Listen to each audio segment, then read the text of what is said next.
क्योंकि हम उस सुखद और दुखद वेदना के भीतर हमारे जो अ, हमारे जो कर्म है या हमसे जो आने वाली जो स्मृतियाँ है या उससे होने वाली जो बदलाव होने की जो प्रक्रिया है, उधर हम जाना नहीं चाहते हैं। हाँ, वो हमारी धारणा है। मैं को ऊपरी तौर पे ही देखने की हमारी वो धारणा है। उसी को हमने मान लिया कि नहीं, ये ऐसा ही है, ऐसा ही हो रहा है, ऐसा ही है। लेकिन ऐसा हो रहा है, उसके पीछे भी कुछ कारण है। और इससे मुक्त हो सकते उसका भी मार्ग है। तो वैसे ही दुख में रहना ही हमारा लक्ष्य नहीं है। हाँ, दुख में पैदा होना हमारे अज्ञान के कारण था, लेकिन दुख में रहना ये हमारी मनुष्य की एक सबसे बड़ी खोज है। वो उसी को जानने के लिए ही वो संसार में बार बार आता है। सत्य को जानने के लिए, दुख से मुक्त होने के लिए। तो वेदना को किस संज्ञा के स्कंद को, हाँ, संस्कार के स्कंद को, हाँ, और विज्ञान के स्कंद को, ये सभी स्कंद जो है एग्रीगेट्स है। अभी विज्ञान को अगर हम जानते हैं तो हम सबको जान सकते हैं, क्योंकि विज्ञान से ही हर बात हमारे अस्तित्व में ज़्यादा क्या कहते हैं, विकृत होती है, संभ्रमित होती है। और उसी को जानने से ही हम सभी संभ्रमों से मुक्त हो सकते हैं। जैसे कि कहा कि मन ही बंधन है और मन ही विमुक्ति है। मन से ही धारणा बनती है और मन से ही धारणा टूटती है। हमारा मन ही धारणा बनाता है। कौन सा मन? विकृत मन, धुंधला मन, बिखरा हुआ मन, कमजोर मन। अगर उसी मन को अगर हम थोड़े जागरूकता से देखते हैं, शांति से देखते हैं, एकाग्रता से देखते हैं, तो वही मन इस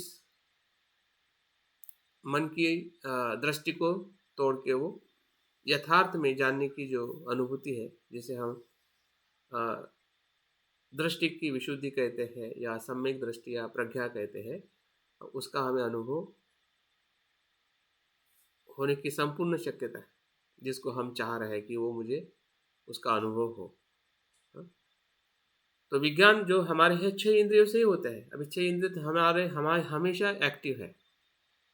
उसी को जितना हम जागृति से देखें, भले गलती हो, भले हमसे भूल हो रही हो, या भले हमारी जो पूर्व हमारी जो मूर्खता है हमें समझ में आ रही हो, तो उसको हमने देखना चाहिए कि क्या है, क्या रहा है, कैसे हो रहा है। चक्षु विज्ञान कैसे बन रहा है, स्रोत विज्ञान कैसे बन रहा है, घ्राण विज्ञान कैसे बन रहा है, जीवा विज्ञान कैसे बन रहा है, काया विज्ञान क्या है, मनोविज्ञान क्या है। तो इस सभी विज्ञानों से ही सभी जो हमारे अस्तित्व का जो स्वरूप जो है वो हमें समझ में आ सकता है। जैसे जैसे हम विज्ञान को समझेंगे वैसे वैसे हर चीज़ विज्ञान से जुड़ी हुई, क्योंकि ये विज्ञान की ही ये रूप भी जो है विज्ञान की ही भौतिक अभिव्यक्ति है। विज्ञान से ही शरीर को जाना जा सकता है। विज्ञान से ही, मन से ही हमारी वेदना को जाना जाता है। मन से ही हमारे संस्कार को जाना जा सकता है। तो इस प्रकार से जो पंच स्कंदों को जब हम उसके विविधता में देखते हैं, उसके संग्रह में देखते हैं, संग्रह में एग्रीगेट्स मतलब क्या है, वो क्या दिखाता है, किसका बोध कराता है? वो अनात्मा का बोध कराता है। जिसको हम रूप कहते थे, तब लगता है कि रूप नहीं है, रूप तो 8 चीज़ों से बना हुआ है, या उसमें 8 घटक है, जिसको अष्टकलाप कहते हैं।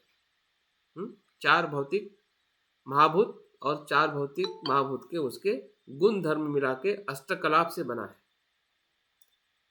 और अष्टकलाप का ही जो उत्पन्न होना और लय होना शरीर है। तो कहाँ शरीर है जिसको हम पहले शरीर मानते थे, ये ऐसा ऐसा है, वो सभी धारणाएं टूट जाती है। और देखोगे नहीं, जानोगे नहीं, तो धारणा वैसी बनी रहेगी। सर थोड़ा अष्टकलाप के बारे में एक बार। अष्टकलाप मतलब 4 महाभूत, पृथ्वी आप तेज वायु, और उसके जो 4 गुण जो है वो मिला के अष्टकलाप होता है। Okay sir, thank you. या मतलब शरीर का एक तत्व जो है वो अष्टकलाप का तत्व है। हाँ, एक एक पेशी कह सकते हैं या एक उसका सबसे सूक्ष्म घटक जो है वो अष्टकलापों से बना है। हाँ, और वही रूप है। यथार्थ में जानने का मतलब हमने कल देखा था कि उसके स्वभाव धर्म को यथार्थ में जानना ही प्रज्ञा है। शरीर का 4 गुण कौन सा? हाँ, शरीर का 4 गुण जो बताया वो शरीर का नहीं, 4 महाभूतों का।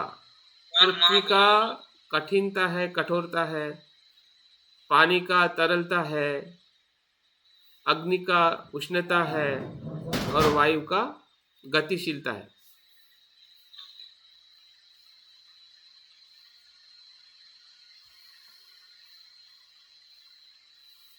जिसको हम वेदना कहते हैं, तो वेदना भी एक नहीं है। हाँ, वेदना में भी शारीरिक है, मानसिक है, हाँ, सुखद है, दुखद है, तटस्थ है, कुशल है, अकुशल है। अब ये सभी चीज़ें जब तक हम भीतर नहीं जाएंगे तो हमें, हाँ, वेदना का जो बाह्य रूप हमें दिखाई दे रहा है, हाँ, जो हमें पसंद आता है वो दिखाई देता है, और जो पसंद नहीं आता है उतना ही दिखाई देता है, और उसी को हम मानते हैं कि ऐसी वेदना है, जो पसंद है नापसंद है। लेकिन वो सही में वो वेदना का जो अस्तित्व है, हाँ, उसके प्रति जो हमारी धारणा बनी है, हाँ, क्या वो धारणा योग्य है या अयोग्य, बस यही सवाल है। उसको ढूंढना ही, मिथ्या दृष्टि को तोड़ना और सम्यक दृष्टि को प्राप्त करना। क्योंकि हम अभी मिथ्या दृष्टि में है। हाँ? मिथ्या दृष्टि से शुरुआत करनी है। और तो सर एकाग्रता पर अधिक ज्यादा से ज्यादा काम करना है। ओ हाँ, बिल्कुल सही पकड़े। ओके सर, धन्यवाद सर। तो और इसी का जो विकसित स्वरूप जो बताया जाता है वो 12 आयतन है। हाँ, अभी आप देखिए कि जो वैज्ञानिक जो खोज करता है तो धीरे धीरे उसके पार्टिकल्स है, उसकी जो अलग अलग पहलू है उसके भीतर जाता है। तो बुद्ध ने भी कहा कि इतना ही पर्याप्त नहीं है। बुद्ध घोष कहते हैं कि पंचस्कंद को देखना तो ठीक है, अच्छी बात है, इससे हम देख सकते हैं जो पंचस्कंद को, लेकिन पंचस्कंद के और गहराई में जाकर अगर हम देखते हैं तो पंचस्कंद की यथार्थता और ज़्यादा हमें समझ में आती है। तो क्या है वो है 12 आयतन। आयतन का मतलब प्रवेश द्वार सामान्य अर्थ में। आयतन का दूसरा अर्थ बुद्ध घोष ने बताया है, वो भी सुन के मुझे काफ़ी अलग फील हुआ है। वो कहते हैं, हाँ, कि वो आयतन क्या है कि हमारे कृति को या हमारे अस्तित्व को बढ़ाने वाला स्वरूप है। वो बढ़ाता है, विकसित करता है, अंदर और बाहर जाता है, अंदर भी जाता है और बाहर भी बढ़ाता है। आयतन, आयतन मतलब फैलाने का नाम है। वो फैलाता है, किसको फैलाता है?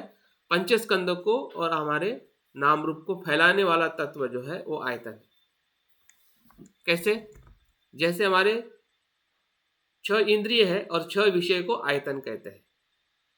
6 + 6 12, 6 + 6 = 12 आयतन। इससे हम फैल जाते हैं। देखिए, जब आप आंखों से देखते हो तो आप फैल जाते हो, पूरा विश्व आपके आंखों से भीतर से आता है। हाँ, कानों से पूरा विश्व आपके भीतर आता है। हाँ, जीभ से है, नाक से है, त्वचा से है, मन से है। हाँ, इस 6 इंद्रियों से 6 विषयों के साथ हमारे जो पंचस्कंद फैल जाते हैं। हाँ, फैलना ही आयतन है। मतलब फैलने से हम दुख के पूरी तरह से संपर्क में आ जाते हैं, या दुख हमारा अस्तित्व बन जाता है। ये 6 इंद्रिय और 6 विषय आयतन के रूप में अगर हम देखते हैं तो कैसे फैलते हैं, इंद्रिय कैसा फैल रहा है। विषय के साथ संपर्क आने से जो कुछ भी अस्तित्व में आ रहा है उसको भी हमें देखना पड़ेगा कि इंद्रिय क्या है और इंद्रिय के विषय क्या है, ताकि हमारा जो पूरा अस्तित्व कैसे फैलता है, हाँ, हमारा संसार कैसे बनता है और संसार में हम कैसे व्याप्त हो जाते हैं, इसकी दृष्टि को हम अंदर अंदर ही देखेंगे। और फैलते हुए अगर हम अपने अस्तित्व को महसूस नहीं करेंगे तो हमें ऐसा लगेगा कि यहाँ पे नहीं है लेकिन वहाँ पे है। सर, ये जो आप बता रहे हैं ना, ये तो छह आयतन से जैसे संसार फैल जाता है, तो संसार में फिर वो जो हमारा मोह, अटैचमेंट या ये सब चीजें आती हैं, तो वो मतलब प्रत्यक्ष दुख के संपर्क में आ जाते हैं। बिल्कुल। और यहीं से करुणा का जन्म हो जाता है, ऐसा मतलब आभास हो रहा है।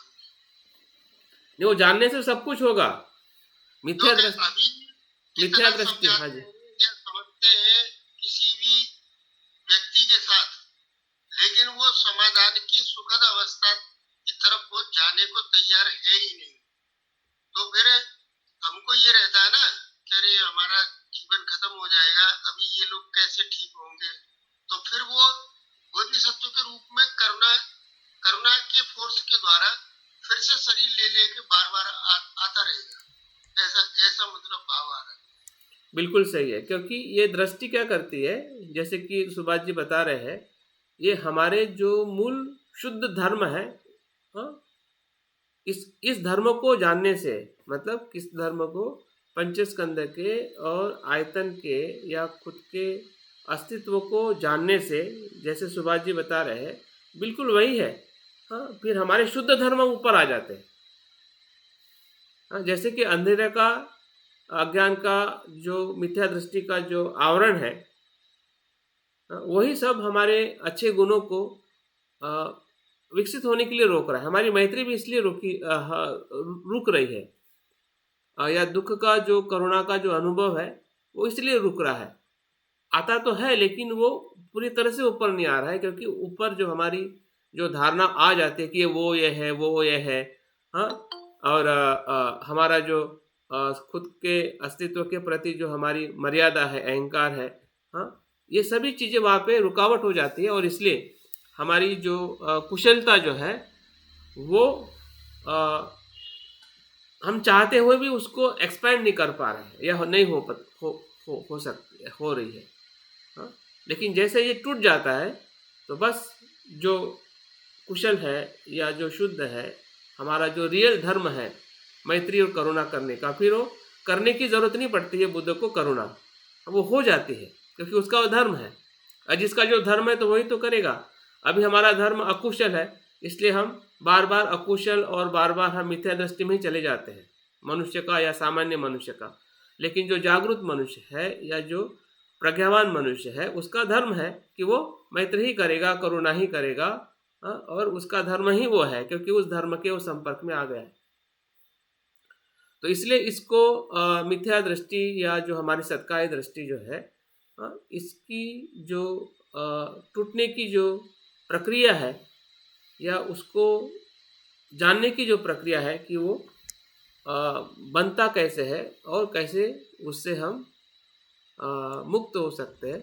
तो जैसे हम पंचस्कंदों को सही तरीके से देखते हैं, उसको 12 आयतन को अगर उसको और गहराई में देखते हैं, तो हमारी और जो कुछ टूटी हुई जो छोटी छोटी जो चिपकी हुई जो धारणाएं हैं अस्तित्व के प्रति, वो भी वहाँ से भी हम मुक्त होते हैं। और उसको और तीसरे इसमें उसको विभाजित किया गया है धातु के रूप में।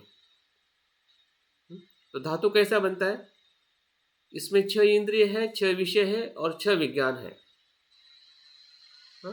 चक्षु धातु, रूप धातु और चक्षु विज्ञान धातु। उसी प्रकार से 6 इंद्रियों के